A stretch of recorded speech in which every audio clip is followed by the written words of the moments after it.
My name is Karugah. Most of my friends call me Frankie, and then some people will call me MediaMK.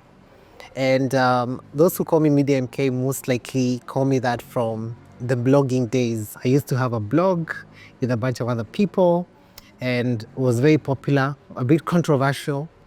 Controversial actually, not a bit. And I never got to change. Once the blog stopped existing, I never changed the handles to my actual name. And this morning is 15 years since the Twitter account was set up. So that means the blog was 17 years ago. So it's a whole teenager, wherever it is now. So I've been working in advertising for the last 14 years. I'm currently the vice president at Indahash. We are an influencer marketing company. We use technology to help brands connect the right influencers. Before that, I was working for a large Nairobi-based ad agency. I was there for 13 plus years, and I left after having about 6 jobs with the company. I joined as an intern, by the way. I joined as a trainee copywriter. And I used to do copy for a few brands and then moved into digital marketing. What else about myself? I love talking to people. I'm a proper yapper, like I believe in listening as much as I love talking. I'm a huge fan of being a keen listener. And having diversity of thoughts and opinions and learning and unlearning every single day. Yeah.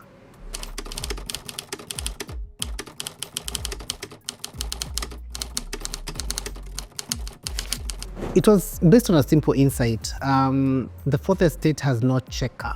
No one checks them. And back then, so misinformation, there was a lot of plagiarism as well. And no one was checking them. And we just happen to be, there's this thing of being a hatchet job. So basically someone has done a bad editing job on a piece of news, and you end up looking some type of way. And the person who ended up looking some type of way was very close to us. So we decided to start checking for the state. And how we decided doing it was we would report on the actors in the fourth estate. So their personal lives, their work lives, the work-life situations that they were going through, started rating shows. So, and because at some point, about 8 of us would listen to different shows and then write about them and say, by the way, this morning I listened to, let's say, whatever station, and this is what the host should have done, da da da da. So we started putting pressure on them because now they never had, these celebrities who are an ivory tower, so they could write anything and say anything, and there was no reprisal. But now the blog became a reprisal and a point of congregation for a lot of Kenyans. So a lot of Kenyans will come and also share their perspectives on different things, and then we have this very open discussion forum where guys could come in and discuss, and sometimes the forum was bigger than the blog. You'd find 3,000 comments on a story, which was unheard of back in the day. At some point, we had to start limiting, like what can people say, what can people not say. But I love the fact that there were obviously threats, a lot of threats. Guys were constantly trying to find out which ones, because we only started coming out as the writers maybe 4 years into the blog's existence. So for a long time, there were rumors of who the people could be behind the blog, but there was no face because we were not industry people. We're just young kids writing from our bedrooms and in between classes and cyber cafes. Cyber cafes were a thing back then, by the way. So that's why I'm a very old person. So, and that's why the blog, it was controversial in the sense that these guys are not reacting to the fact that they're being checked. And that was new for them.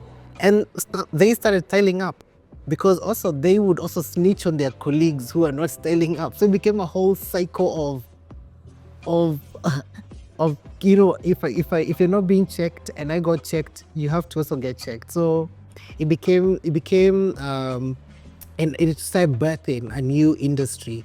You know, we started seeing more blogs coming up, but now with more raunchier things. We kept it very clean. The blog only used to run 3 articles a week. 3 articles a week. So I think collectively, I don't have the archive, but I can look one day. I can't remember how many pieces went out, but there were not as many pieces that went out. 3 times a week, that was, and in some weeks, maybe once, based on if there's a story, if there's no story, there's no point of writing it. Yeah. Yeah. Oh my gosh. 3,000 is a lot though. Like back then it's like, It used to be scary because you're like, we had Facebook then. Twitter had obviously just come up. We didn't have things like Instagram. What else? No, and most people are on forums. So to see 3,000 comments, and it's back and forth. People having whole discussions. Like there are people who sometimes DM me and say, "Do you remember me from the blog?" And I'm like, "Yo, I don't." And the blog had, so the writing style was based on largely a factual piece and a very simple story arc. So you have a factual piece, then the writer would infuse their personal opinion on the piece, and it had to be interesting as well. So it had a lot of hilarities as well. You know, people wrote, one of the writers once, what did she say? Oh no, I can't repeat it, but it's just, even no filter here, I'll be like, years later, it's still being used. And I look at it, I'm like, wow, okay, it got into the lexicon properly. So, and that was a very simple story arc. And the blogs now it never used to go more than 200 words in an article, because it used to be short and snappy. Because back then also data was expensive. So if someone is loading it on their phone to read it, they need to read it almost like, you know, like 4 text messages, you know, so quickly as possible. And then they jump into the comment section. Yeah.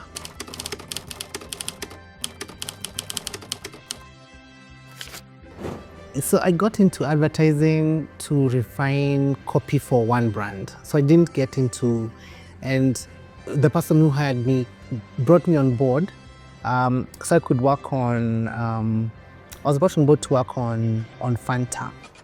And I had never written for brands before. So I was, you know, coming from an environment where I'm writing, you know, sort of factual news pieces, and now you're going into writing for brands, which is very, very different because you have to write it to elicit demand, curiosity, a yearning for the brand, which had to be taught. That's why I went in as a trainee, because in my head I was thinking maybe I'll do this for 2 months. If it doesn't work out, then that's fine. It ended up working out. And the transition was rough because at that point, the blog had also started writing critiques on advertising content, and the blog was still going on. So the days would come to the office, and the blog has run a piece about someone's piece of advertising, and they're sitting like a few desks away from you, and they're pissed. But my boss had told everyone, you have to live with it. So it was a steep learning curve, but I started enjoying it because, you know, when you write ads, and the structure, now you're being taught the structure of writing the ad, you know, you're told your hook. And back then we used to do a lot of radio ads because radio was a big medium. It's still a big medium, but then back then it was a big commercial medium. So you used to pump out hundreds of ads in a month. So, and that started becoming exciting because then, before I could write that ad, I had to sit and be properly immersed into the brand, what does the brand stand for, all those things. And now that curiosity, I used to then drive it in every piece of writing I'm doing. Yeah. okay. So was there ever a time when you actually like got in trouble for being as expressive? Yes. I did actually get a warning letter. I had a kerfuffle. On the blog, we wrote about a publicly listed company, and it was publicly available information, but not everyone knew about it. Stuff. There are a lot of stuff that's hidden in financial results and investor briefings, and enough people don't just gloss over the stuff. So we picked up one item and wrote about it, and it caused panic. The CEO was pissed. He called my then CEO to say, I know this guy works there. At this point now, it was almost coming to the tail end of the blog. And that was one of the reasons I was like, you know what? I think this career choice is working for me. Let's just kill it. And everyone agreed at that point. I think I was the only one out of the, we were not then maybe 4 writers, and I was the only one in the country. So they're like, okay, fine, let's just kill it. We got on a G chat and said, fine, we're killing it. And I did get into trouble. I had to write an apology. And I was very angry because it didn't justify an apology, because this is publicly available information. You can't blame me for my curiosity. I read through the document, in my search for context. Yeah, so, and obviously there's people who, if I walk into a room now, they'll be like, this guy. Yeah, but it's fine,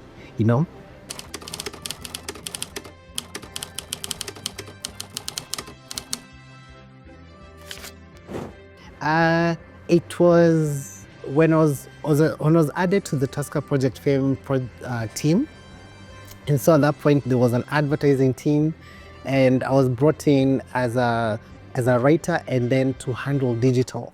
And at that point, Tusker Project Fame had run 2 seasons, had run 3 seasons. Yes, had done 3 seasons, and they were not very active online. And conversations, there were so many conversations on Project Fame, especially on Twitter. I remember there was this hashtag this week called Chuki FM, where guys would hate on the different contestants on the show. So I was brought in as a writer and then now to handle digital. And I'd never done it before. My then boss was like, let's create a structure. What do you need? Who do you need on the team? And the client was very supportive, provided devices, and we came up with this very loose structure of collecting content, curating it, and distributing it on different channels for them. We even had we picked based on Chuki FM's thing, we created this gossip insider that would give us small tidbits from the house, behind the scenes BTS that you'd never see on the show. And so we had this now surround sound around Project Fame, from social, above the line, and what guys are watching on TV. That activity that year won an award, and I was like, oh, okay, now this is a path. And then we won more business based on that. And my boss was like, anyway, you guys, you have to set up a team now. There are clients who are willing to pay for this. Set up a team. Whatever knowledge base you need to get, we'll provide it. So start getting paired up with different resources within the group to understand organizational behavior, structures, and also to understand how digital works, tech. And that now made me realize, actually, this is something I can actually pursue. Yeah. Oh my gosh, that's my fun like baby, such a throwback. I'm old. I'm very old. Project Fame was a culture moment in Kenya, especially season 1, which they were trying out, and then it worked really well. Then season 2. By the time they get into season 3, it used to be, the calendar year starts, and everyone is already asking, when is this new season coming out? And guys used to follow the auditions. And reality TV is shot very differently. When you're in it, it's a very different way of shooting TV. So as a fan of Project Fame, it was very interesting for me. And I guess the passion for the format as well made me, really go out of my normal way of doing things and thinking to be able to produce a really good plan for Project Fame. Project Fame changed. It did change a lot of lives as well. I think from a production perspective, it's to be shot by Endemol. They did a lot in the market to upscale a lot of production teams. You know, you can't shoot a reality show now in the same format because everyone will be putting you against Project Fame, even the younger people. So Project Fame was a moment, and Tusk had really invested in it. And some of us, I actually credit my success, you know, a lot to, you know, the existence of Project Fame, because if I didn't pick up that Project Fame gig as a writer and on digital, I don't think I would have gotten the motivation to continue into the industry. Yeah. Nice. Yeah. It being such a like pioneer show and like so big like culture, there's nothing like that before. Yeah. And to be honest, I don't think there's been anything like that ever since, right? There have been a few attempts. The scale is really important, and the investment around it is really important for you to be able to achieve that culture moment. And also it has to be rooted in authenticity, and that's what Tusker Project Fame really delivered with the contestants and the teams around it. So, you know, you're watching Sheila Mwanyiga, who was a big radio personality, you know, from the 90s, you know, from her days on Metro FM, transitioning into Kiss FM. And then you have, you know, Michengwan, you had, you know, Ian, you had Helen, can't remember some of the judges, but they had this camaraderie that delivered for the country. And then the contestants were really something else. You know, you'd never think your soloist in church would get onto TV to sing and sing that well, and also look really, really good. You know, they made celebrities out of regular folks. You know, you'd be sitting next to a Jav with this person, and then next week they've been selected for Project Fame. Well, not literally like next week because there's a process, but you see them on TV and you're like, oh my God, I know that guy. You know, there's pride in that. They created celebrity, and showbiz around the celebrity, which was really good. Yeah.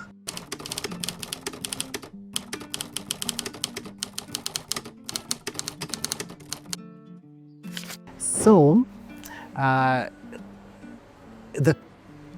and this is the value of collaboration. So we had, so the client didn't sit with us. The client sat with another agency, and they kept saying that the conversation value, the social conversation value of Rudisha, could be very good. And so the account director called me and she's like, okay, do you think this could work? And I was like, let me work on a plan. Let me think of a plan. And came up with a plan that involved influencers. It was the first influencer-led campaign in Kenya, paid for. So, and I remember sitting in the briefing, we're briefing these guys on what they should be doing and why they were supporting Rudisha in this campaign. And on the ad, he'd said Fiatu Fiango, right? Which is, a lot of people would expect fineness in an ad. But then the thing is, the ad was very authentic. It told a very authentic story of Rudisha and Kiwi. Kiwi then I think was a Sarah Lee product, or S.C. Johnson. I think Sarah Lee before then.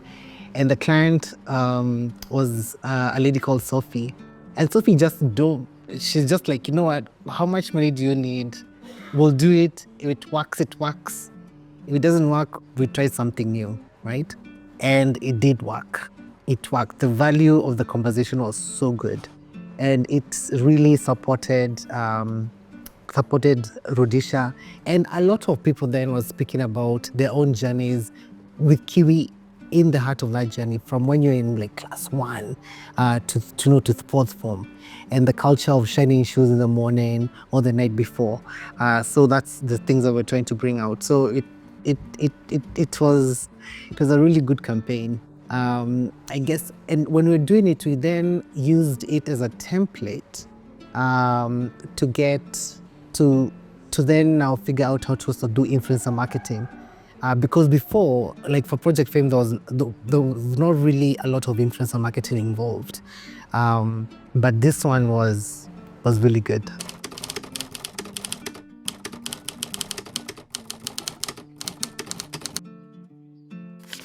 I didn't finish, but then I done 3 years, which is quite a lot. The interesting thing is the components of entrepreneurship development, especially with running an organization, business planning. So those things really helped. The bit that I really needed help with was like running people, managing people, because you also learning on the job. It's a whole new industry. There was a lot of learning for myself, so I was out and about a lot, trying to pick a lot of knowledge from other people as well. That bit was very, very difficult. It was a very steep thing to go through. And everyone expects, because now you're winning business because you're doing such good campaigns, you start off with 6 people, then in a few months now you're 15. And all of a sudden you're responsible for 15 people's lives, and you're like, oh my goodness. Yeah, it's quite complex to run a business within a business, because that's what a lot of people don't see. They just think you're just a manager sitting there, but there are targets. You're running the business. If the business collapses, it's mostly your fault. So you have to make sure the business is afloat. So you have to then learn quickly how to divide up your time, know what's important, go through a lot of emotional turmoil, because naturally we hold on to things, especially losses. And there are losses you should hold on, definitely.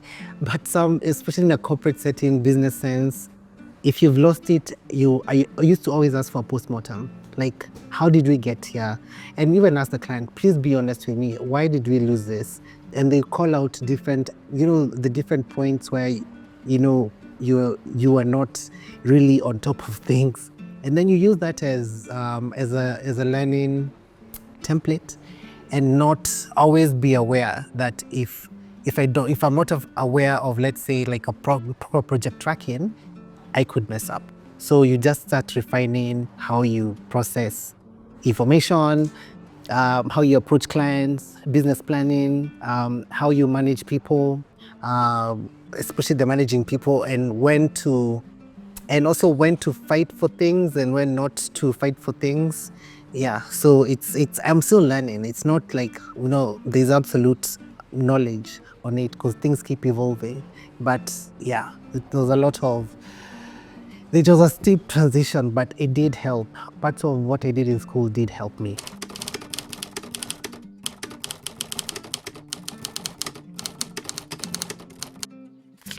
The long nights thing, it's very controversial, because it's based on, the problem has always been the contracts are designed against resources and hours. So, and no one ever really checked to see, because now some companies would say, this is what we've put on the table for you, but we're available 24/7.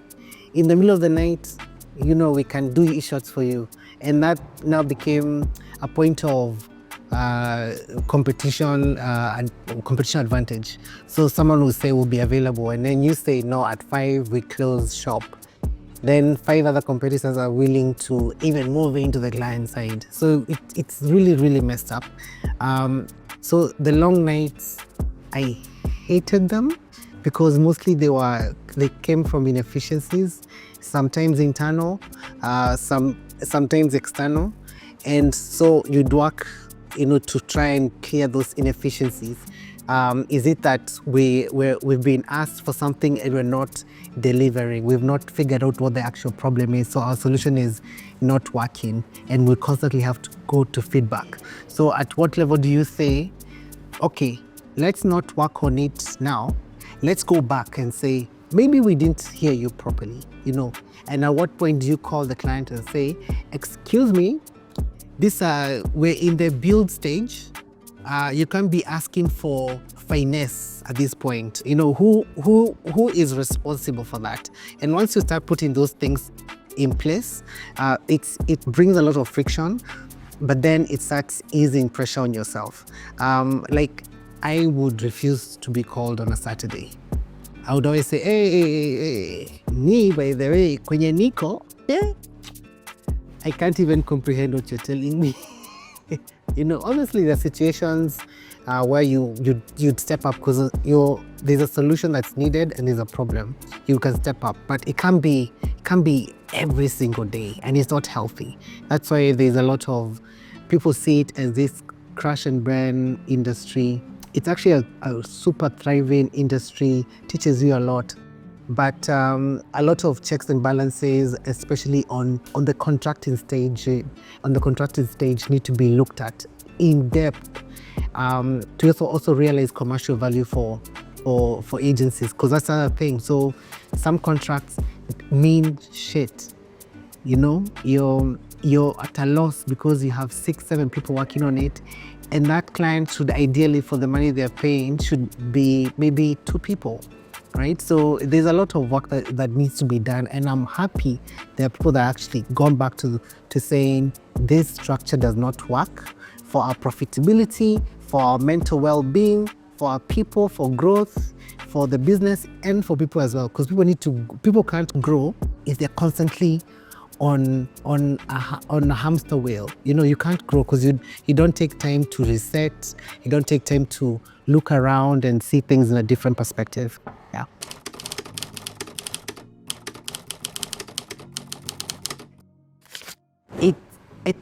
There's a project I did last year that made me realize, I'm not enjoying this.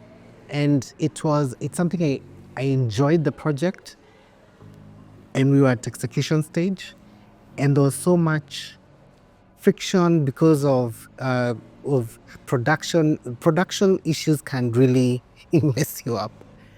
And I realized I was not enjoying this anymore. And I would drive sometimes to work in silence, and I'm like, this is not working for me. So, and the year away obviously allowed me to reconnect with a lot of facets of my personal life that I had not completely neglected, but I wasn't really paying attention to them. And at that point, that's when I realized actually the future, one bit I was not nurturing was tech in advertising. We had a full tech unit, and I never used to really interact with them. I used to interact with them from a project perspective and LPO perspective and billings, but not really getting involved in their work.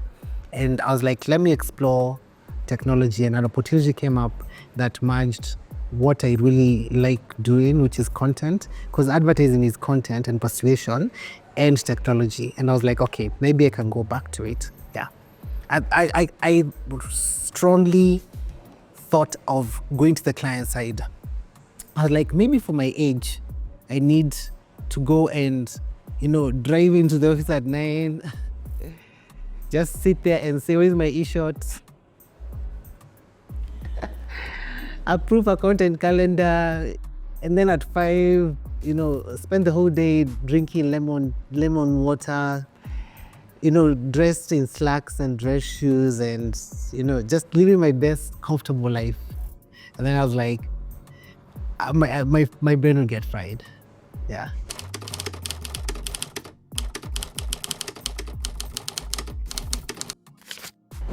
Let me tell you, influencer marketing has been around for decades. And the thing is, it wasn't always known as influencer marketing.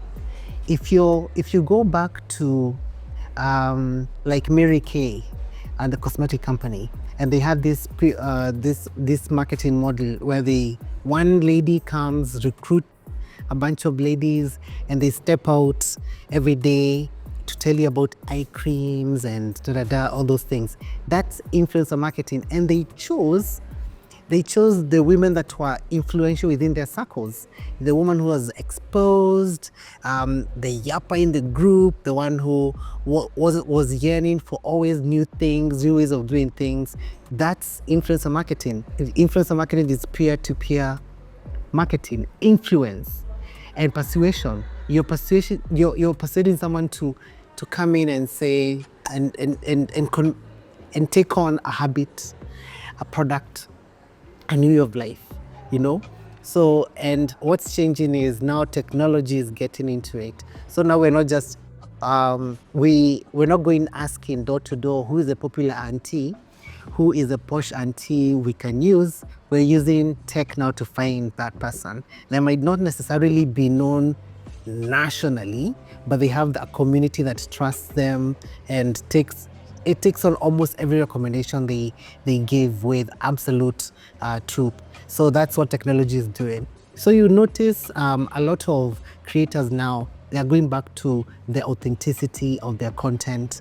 Authenticity in the sense that I'm speaking about things I have experienced. It's no longer about anyone who comes and gives me whatever I'll take, right? I have to tell a lived experience based on the product. And that's where we're going, technology and bringing back authenticity into the industry.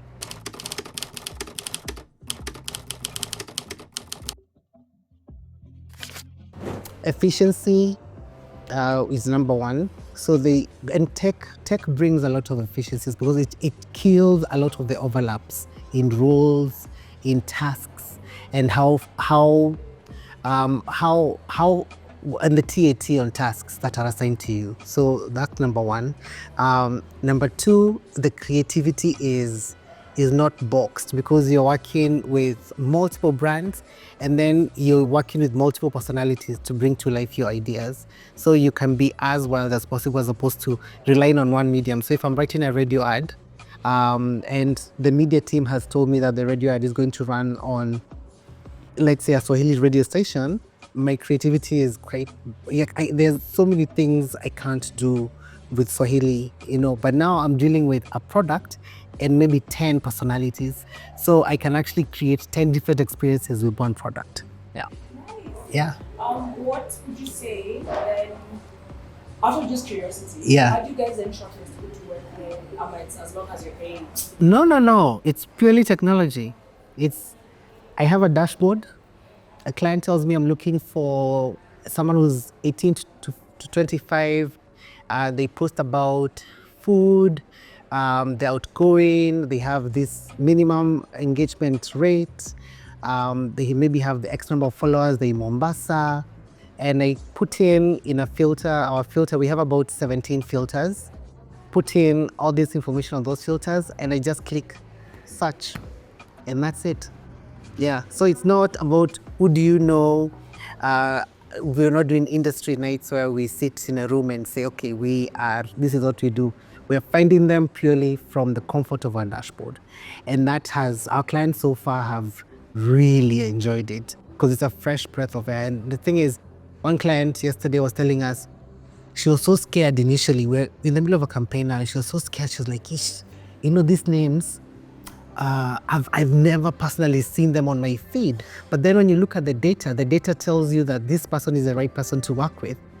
And so far the campaign has done really, really well and the creativity is really good. And so she's like, yes, there is a whole universe out there of creators and there are so many, but they're not discoverable because they're not in popular settings, but they're doing really, really good work for the communities may be small, but they are heavily engaged communities. Yeah. Nice. So when it comes to now picking the clients that you guys work with, Yeah. is there like a certain class to say, okay, this is like a limit you don't get, or Oh, we have internal policies I can't discuss. Yeah, but yes, and also the liberty as well of saying that we don't work with this category because of our internal policies. And obviously there are people we go to and say, listen, we've done this in multiple markets. Look at how successful it was. We'd like to replicate almost something similar. Please allow us to do it. Give us a brief. Yeah.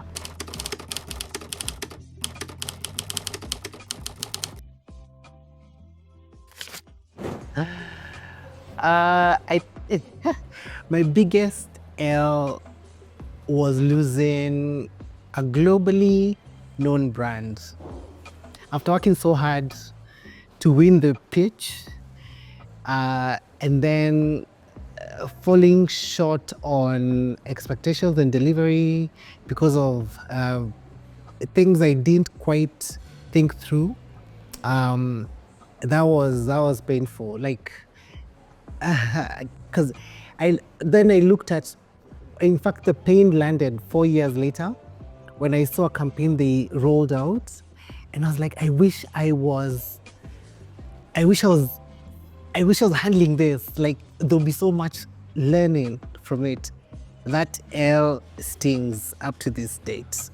The biggest win, gosh, I guess the biggest win for me was my ability to morph into different roles, and giving myself the grace to fail in that transition. Because every transition I did, obviously there was a lot of chaos, but that's my biggest win, that I was able to survive those transitions, and be able to and having the privilege to say this is not working.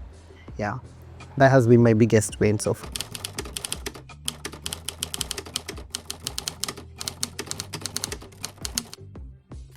Because most times it's out of your control if your stakeholder is stuck. The best thing I like doing is first understanding approval processes and mapping my stakeholders, understanding who my stakeholders are, and at what point do I need to engage this person and engage this person, so that the job can move faster through from briefing to execution, right? And sometimes you keep asking questions. So you ask, so how come the approval is not coming through? Is it an iteration we need to make? And if you strongly believe in your idea, you keep supporting it with additions. So you can come back to the client and say, by the way, look at what's happening in the market right now, and this is what your consumers are doing. And I think this is a validation of the concept that we gave you. And if the longer we wait, we might end up losing time on it. So you keep adding on to validate your idea, to drive the process through. So understanding the stakeholder and their stakeholder problems and their processes, and constantly being in touch to understand what's the gap, why aren't we skipping to execution, why aren't we skipping to approval. And then once you understand it, you go back and see, how do I enrich my solution to ensure that this person has all the cards they need to be able to fight for my idea.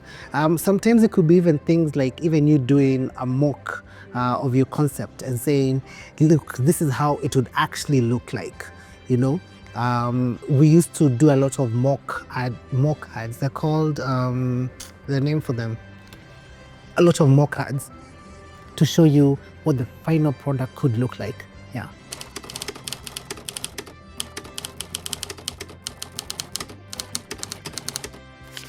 Excellence is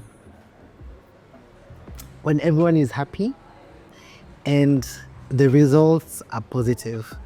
So that's excellence for me. Like, and the process was like, there was no friction, and everyone has pride in their eyes for the final product.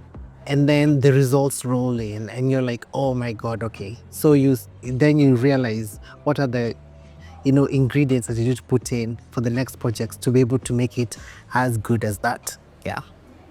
People like this is embodied in your DC work. Yes, it is. You can't, sometimes process will come in the way of what you consider to be excellence, but then you have to find workarounds to that process, and maybe iterate it. Yeah.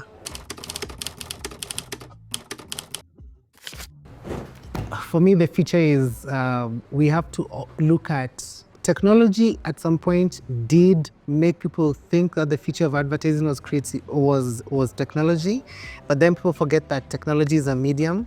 The same way radio is a medium, and the same way our platform is a medium, the TV is a medium, your mobile phone is a medium. And what brings all of it together from an advertising perspective is creativity. We have to go back to being creative. We have to go back to having a core idea that is executed across mediums within various settings. So that's what That's what we need to go back to, instead of looking at technology, looking at technology and saying, yes, we can drive a lead generation campaign for you because we have the DSPs, but what is the trigger for someone to go to click on that? What is that creative bit? And that's what a lot of people have been ignoring. Because remember, people have a very short, people's attention span is now very short, and everyone wants a piece of it, right? How do you stand out? You only stand out if you go back to the basics of really good copy, really good ideas, yeah, and very good, art design, yeah.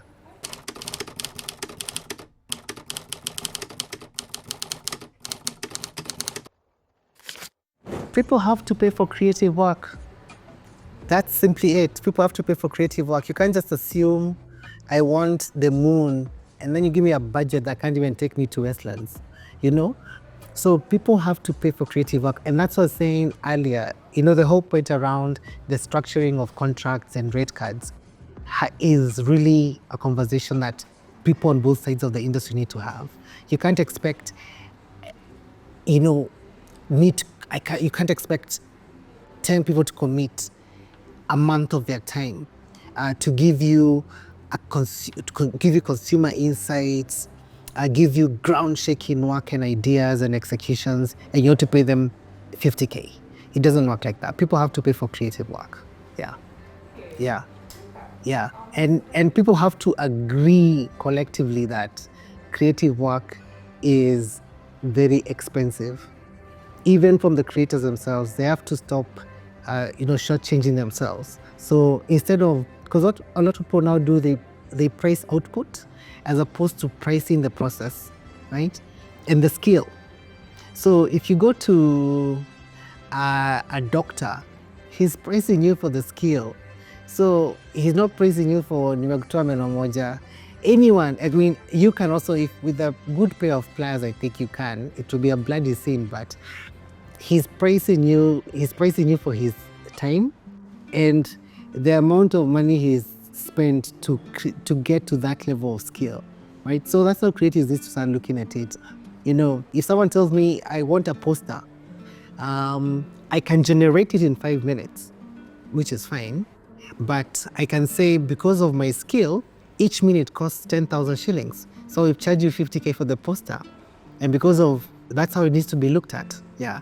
Instead of saying, I can generate one poster for 5,000 shillings, then now you go to someone with 20 years of experience and you say, but there's a guy who does it for 5K. No, we're not in the same boat.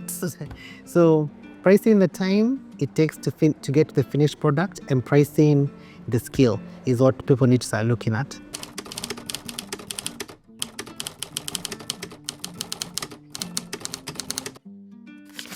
The thing is, everyone is a creator. Everyone is a creator. Remember, we all go on the internet because of people who upload. Even your mom, if she uploads on Insta and says, anguka nayo watoto wangu, na support, she's created content. The internet exists because of uploaders. Every single person who's uploading is a creator. The virality of what they upload could be another question, right? An influencer is someone who's able to drive opinions towards one subject or one product, and convince a lot of people to adopt it. That's the difference. Yeah. So you can't say. So when I see someone saying, "I'm a creator," don't call me an influencer. I'm like, no, you're an influencer. Because that's how you got popular, right? Everyone else is a creator. I was having this conversation with someone and they were saying that, about copyrights in Kenya, and they're saying, creators have made these songs big and therefore they should be given credit and therefore artists should not sue them when they use their music. And I was like, no, there isn't. That triangulation of saying this set of people are creators is wrong. Everyone is a creator. We're all, if you look at, let's say like Anguka Nayo, if you look at that trend, you find people from all walks of life uploading it, right? And that collection of all these uploads is what made the song popular. We can't say it's a bunch of creators who sat in a room and said, for this month, Anguka Nayo is what you're going to make popular. No, it doesn't work like that. Yeah.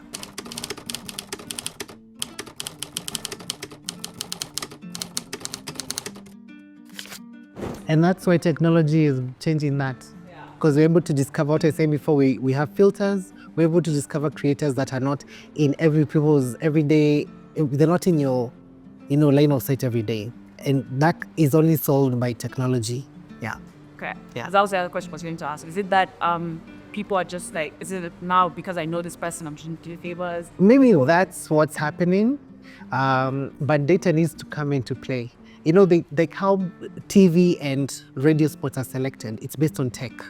It's based on, popularity of station, reach, all those things. Those the same metrics that we're applying for influencers. So, and sometimes you'll be surprised that the most popular person in a category, let's say an influencer in the makeup space, has possibly the worst results because their curve is already coming, is already turning because apathy, you've done the same thing, you're not bringing freshness to it. They're more guided because, when you become so big, now everything is super planned, right? So it's all been authentic because now you're producing ads. Yeah, you're not producing authentic content. You can't tell me about, you can't tell me, oh my God, this lipstick doesn't, stays on my lips for 14 hours. And you apply that lipstick under, studio lights, and then you never left your house, right? But I'll believe someone who applied it, was in NSK, was in another place out and about, and she's eating a smocha at like 6 in the morning and the lip stays intact. I'll believe that because it's proof of functionality. Now, how are you going to prove functionality when you never left your studio?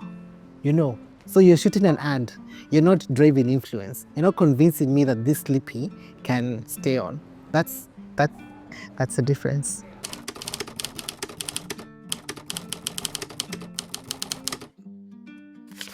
Let me tell you, hair is nothing. I actually had a massive afro. At some point I had blonde hair. So hair is just an accessory. It's not like I'm not bald. I can grow my hair, it's just that I feel like this look works easier for me. I get it done once a week.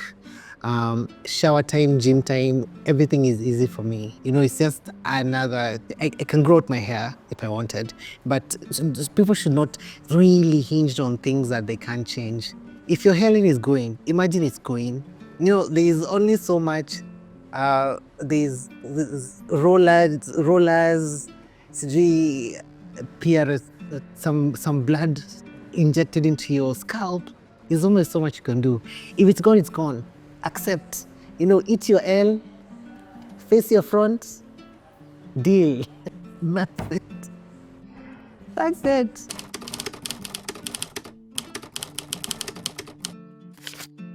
Ask questions. Never shy away from asking questions. And identify who is easiest to talk to, and just attach yourself to them and ask as many questions as possible. Never leave a room with uncertainty or anxiety. That curiosity, is also nurtured by asking questions, and asking the right people the right questions as well, And if you even ask the wrong person, you say, but who do you know anyone who can help me with this situation I'm in? Learn how to connect, to be a connector as well. So you're not just, this person can solve my problems, and then I say, okay, fine, nimechoka, wache nimalize. No, yeah.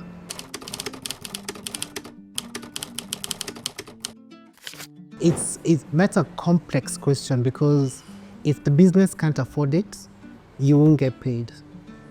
That's simply it. If the business is running at a loss on every contract, then there's no money. Yeah.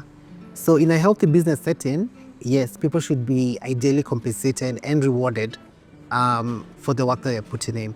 But in an environment where the business is completely struggling to meet its obligations month on month because of, not enough business, then you have to relook your whole strategy and your whole human capital strategy and your business strategy as well, and then try and get back to profitability. Yeah. But in the pay scales in Kenya, mostly are a reflection of the nature of the business. And if I was to compare it for what businesses are paid and what they pay people, then it's not too off. Yeah, it could be much better, but it's not too off. Yeah.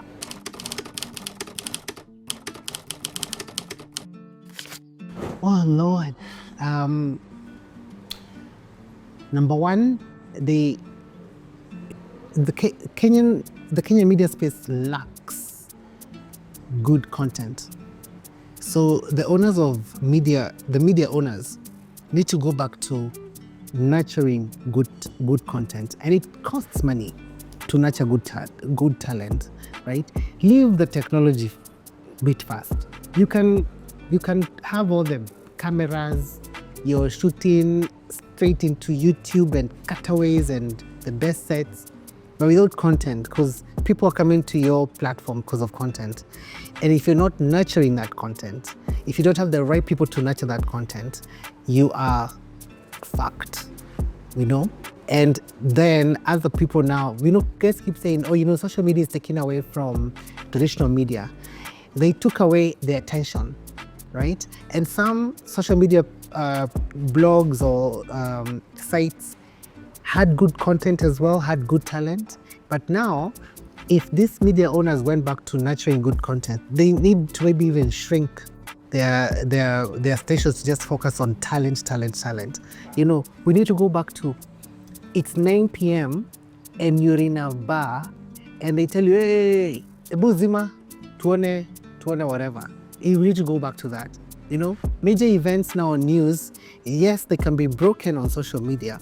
But remember, people now are into that behavior because whatever I'm seeing on TV, I can get on my phone.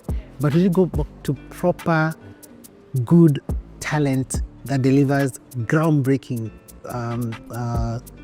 discoveries or news reports. There's this lady, I forget her name, she had this series on Citizen TV.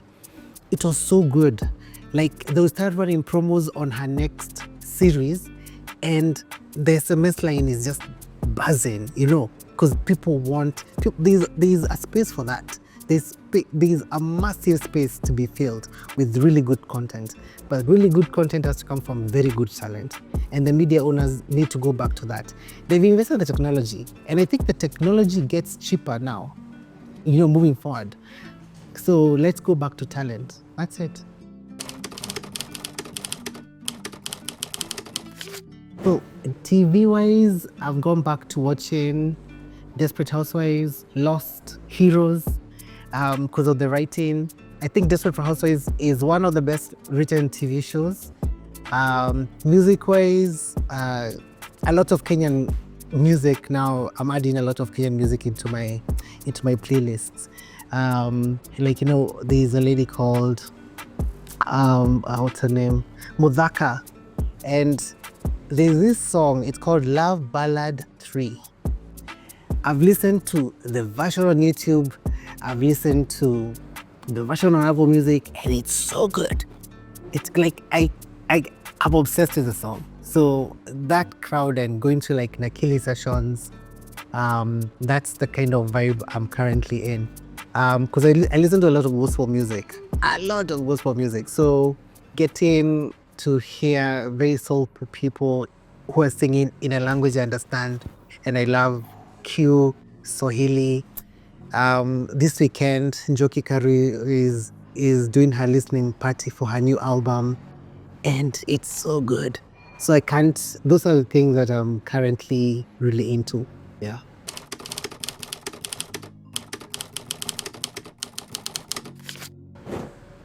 So Andrea Day has this song, yeah?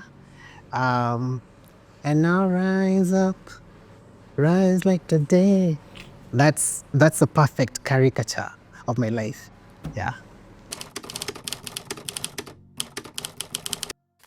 Like from an impact perspective, I'd be very, like, I'd like to work, purely from an impact perspective, I'd like to go back to working with like Ambre. They do really, really good social work. From a tech perspective, Apple, I think is like, oh my God, you know. Telecoms, I've never worked on Safaricom.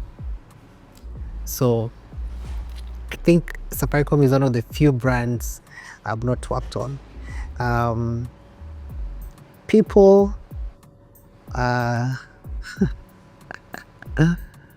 gosh.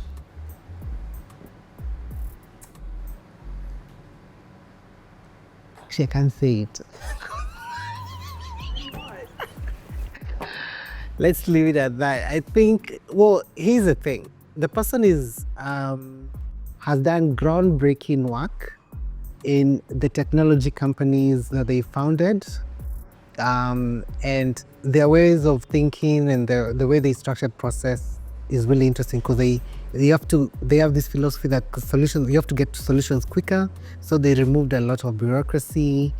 But then, you know, they now own a media company, and you know, sometimes you're like, oh, don't meet your heroes. You're like, hey, now we can see your unfiltered thoughts every day.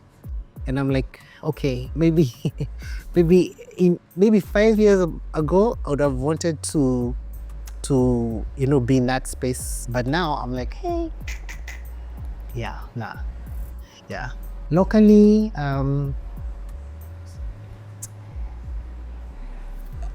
I was obsessed with working with Mwai Kibaki. Yeah. Like it was, and so I wasn't actually in any project that Mwai Kibaki executed, because at that point when I was getting into the industry, he had done most of the impact work around AIDS and HIV and AIDS. But I was obsessed with working with Kibaki. Yeah. Yeah. I don't know, yes. Imagine, I was like, oh my God, I want to do documentaries around him. Yeah. Yeah.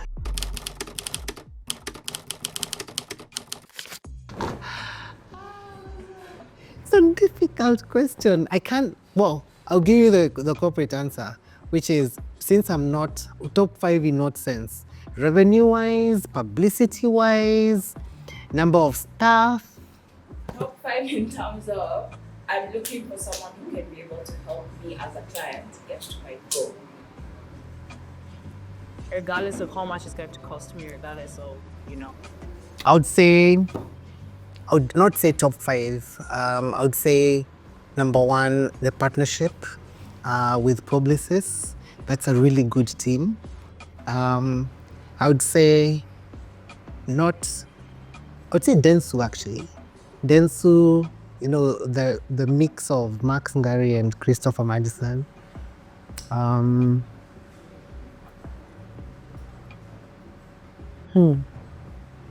Yeah. Yeah. Yeah. It is. Oh yes, there's an agency, the Digital Monkeys. Yeah, that's a really good agency actually. Yeah.